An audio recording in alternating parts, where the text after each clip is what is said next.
Në qarkull më të nxehtë elektoral të vendit Tirana, betejë për mandatet e fundit në listën e hapur të socialistëve ka hyrë në fazën më kritike dhe më të paparashikueshme.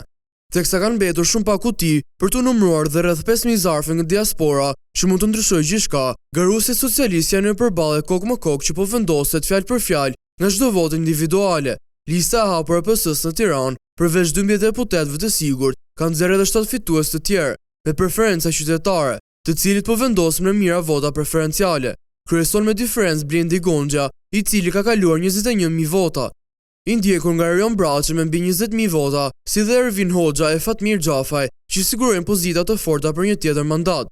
Por lufta vërtet po zhvillohet në 3 vendet e fundit, ku çdo votë ka peshë në një mandati.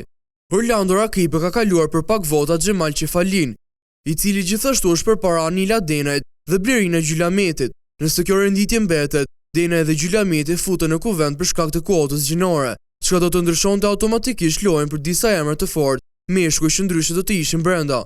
Ndërkohë Olta Xhaçka, e cila është në kufi të hyrjes në parlament, mund të rrëmbejë një vend nëse arrin të tejkalojë Gjylametin në preferenca.